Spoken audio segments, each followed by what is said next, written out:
This comes as casino mogul Sheldon Adelson pledging $30 million to House Republican group. Joining us now to discuss, Tammy Bruce, Fox News contributor, also Independent Women's Voice president. All right, Tammy, let's start with Sleeping Joe. Yeah. The newest nickname.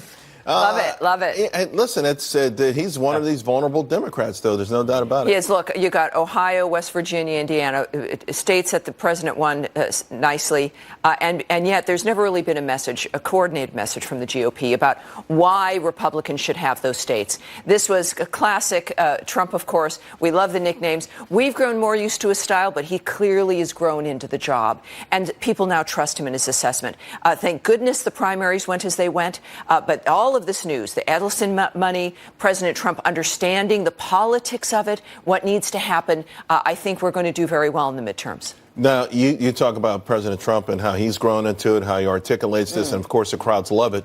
Can the party, learn how to present this message in a similar fashion where when they can grab people's attention and really put the emphasis on the economy, foreign policy, and a certain feeling in this country that is hard to deny? People are feeling better. Yeah, they are. And it's not just, of course, the economy. That's the key, as individuals realize. It's one thing to talk about it, as the president mentioned, like Democrats do. It's another thing to deliver.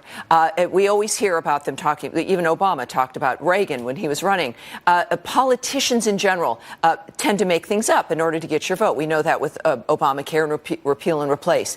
But there is a new tone now of this is a business. We must deliver. It can't just be talk. The midterms are going to deliver for the president, a team that understands that, but we're all learning about this rhetoric. We're learning about when you say something and you have the seeds of what's really going to be delivered and that it can be done, we now have that expectation of others. Right. Now, the $30 million that Adelson's putting in for on the House side, the blue wave talk is starting to fade just a little bit. I don't hear people saying blue wave as much. And after Tuesday, I haven't heard it at all. Yeah, and I just tweeted, look, just like Hillary was going to win, 99% of a chance she was going to win, a lot of this has been a battle for the mind of the voter. The fact is, we voted in Trump for a reason. It's because we had had enough of what the Democrats are doing. We've now seen that he not only promised things, but that his style, the conservative ideal, actually delivers on policy issues. And Americans are saying, wait a minute, this new normal Obama was talking to us about really wasn't a new normal. That was also a lie. We've got better jobs. These aren't pizza delivery jobs. ISIS is crushed. We're going to see North Korea. We got hostages back without having to release terrorists. America's blossoming. So we're seeing that this is not a fluke. Right. It's about policy and about the delivery of policy. Democrats understand that, but they don't know how to do it.